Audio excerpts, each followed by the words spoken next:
Mas Arka. Loh, Di, bagaimana kau ada di sini? Darah. Apakah kau masih mencintaiku kalau aku seperti ini? Sebelum nonton, jangan lupa klik subscribe dan loncengnya ya.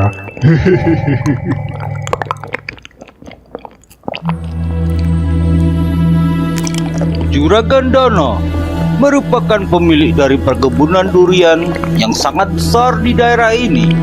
Kekayaannya tidak hanya datang dari perkebunannya, melainkan juga dari bisnis simpan pinjam dengan bunga yang sangat besar.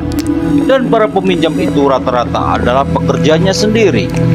Pekerja di perkebunan ini sebenarnya didatangkan dari tempat jauh ketika membuka lahan baru. Kemudian dibangunkan rumah-rumah petak di pinggiran perkebunan yang secara tak langsung menjadi sebuah perkampungan kecil.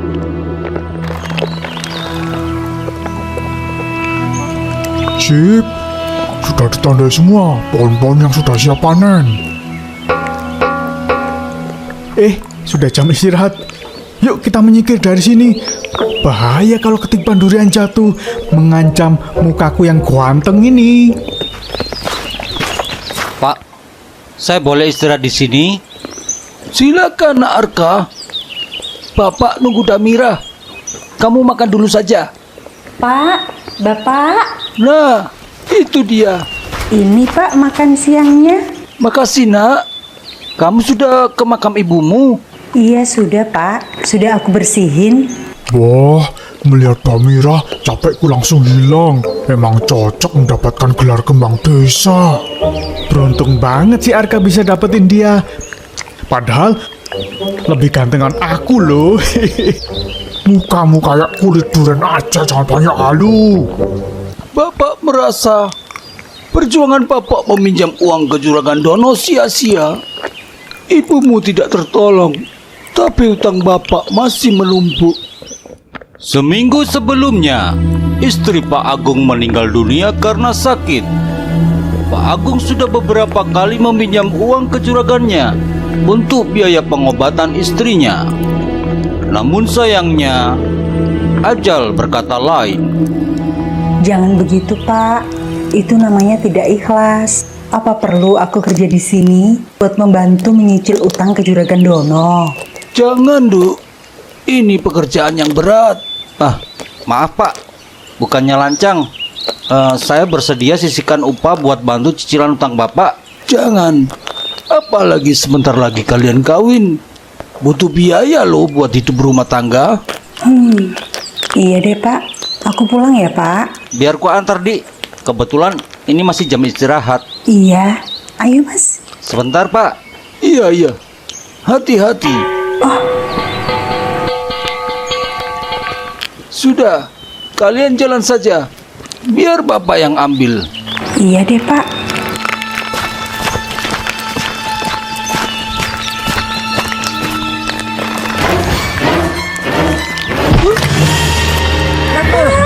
Bapak! Kepala Pak Agung pecah dan meninggal seketika. Dan pada hari itu juga, jenazah Pak Agung dikuburkan di sisi kuburan istrinya. Bapak, Ibu, kenapa kalian cepat sekali meninggalkan aku? Sabar, Dik.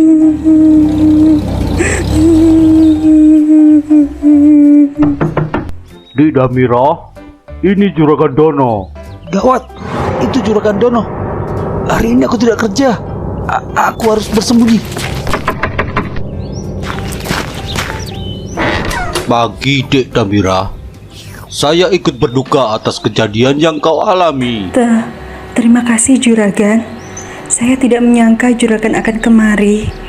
Maaf, saya belum menyediakan apa-apa. Maksud kedatanganku kemari untuk memberitahu kalau hutang yang ditinggalkan Bapak Adik sangatlah besar. Begitupun dengan bunganya. Berapa utangnya Juragan? 500.000. Hah? Banyak sekali. Saya ragu adik bisa membayar semua hutang itu. Tapi itu tak perlu kau khawatirkan lagi. Jika adik Mirah mau aku kawin dan menjadi istri keduaku.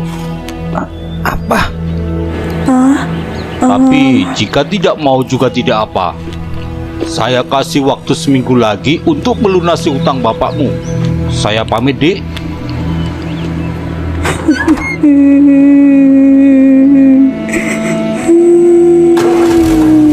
Damira sangat kebingungan. Arka pun membujuk Damira untuk kabur ke kota.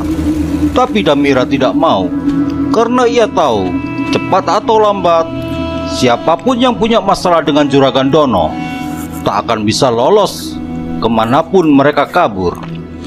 Kau juga sebaiknya pergi dari tempat ini, Mas. Kau sudah tidak kerja hari ini. Saat ini, anak buahnya pasti sedang mencarimu. Terus, bagaimana dengan kamu? Aku mencintaimu, Mas. Itulah sebabnya aku tidak ingin kau ikut jadi korban. Lebih baik kau lari dan biarkan aku menerima tawaran dari Juragan Dono. Apa? Jika aku tidak bisa memilikimu, maka tidak ada yang boleh memilikimu. Mas, jangan, Mas. Kau bilang mencintaiku. Buktikan sekarang. Jangan, Mas, jangan.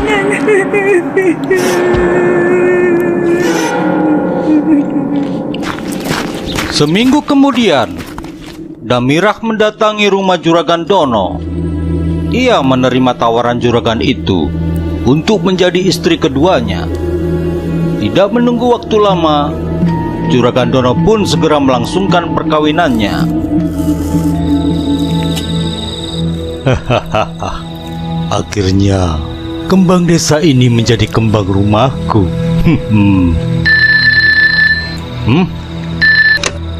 Halo? Malam itu, Juragan Dono memang harus pergi keluar kota selama 1 bulan untuk berbisnis. Namun ia tak menyangka kalau waktunya harus dipercepat oleh jaringan bisnisnya, sehingga ia tidak sempat melakukan hubungan suami istri dengan Damira. Sarti, istri pertama Juragan Dono, memendam amarah karena suaminya kawin lagi dengan alasan ingin punya anak yang tidak bisa ia berikan. Selepas kepergian suaminya, ia melampiaskannya kepada Damira. Damira diperlakukan seperti babu. Bahkan pembantu-pembantu lainnya disuruh istirahat. Genap 1 bulan, Damira pun sakit karena kelelahan. Juragan Dono yang baru datang dan mengetahui itu segera memanggil dukun Jampi untuk mengobati Damira. Dan dari dukun itu, Juragan Dono mendapat kabar yang mengejutkan bahwa Damira ternyata hamil. Hamil? Aku belum sedikit pun menyentuhmu.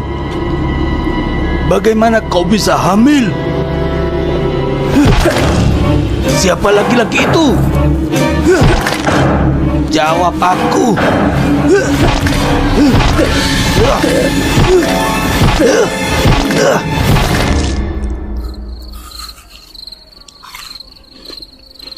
Mas, jangan, Mas.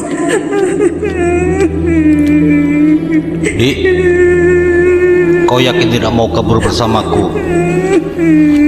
Dik Damira, maafkan aku, Dik. Mas Arka, Loh, Dik, bagaimana kau ada di sini? Darah. kenapa kau memaksa aku melakukan hal itu, Mas? Malah setelah itu, kau meninggalkanku. Apa maksudmu? Kita melakukan itu karena saling mencintai. Dan kau sendiri yang meminta aku lari ke kota untuk menyelamatkan diri. Apakah kau masih mencintaiku kalau aku seperti ini? Setan! Kau rupanya tidak mencintaiku. Tidak, kau bukan Damira. Arka lari ketakutan hingga tak memperhatikan jalanan. Ia tertabrak mobil dan seketika meninggal. Rupanya Damira telah menjadi setan penasaran. Ini karena sebelumnya ia telah mati di tangan Juragan Dono. Juragan Dono yang murka hingga gelap mata memukul Damira berkali-kali dengan ujung tongkatnya yang runcing. hingga baju Damira merah bersimbah darah. Melihat Damira yang belum mati, Juragan Dono lalu menyeretnya ke perkebunan dan di sana menguburnya hidup-hidup. Dukun Jampi yang masih ada di sekitar tempat itu menyaksikan langsung kekejaman Juragan Dono. Sebagai seorang perempuan, ia sangat marah, sehingga dengan kemampuan gaibnya, ia menjadi perantara antara arwah Damira dan iblis supaya bisa bersekutu. Dengan begitu, arwah Damira mempunyai kekuatan untuk membalas dendam.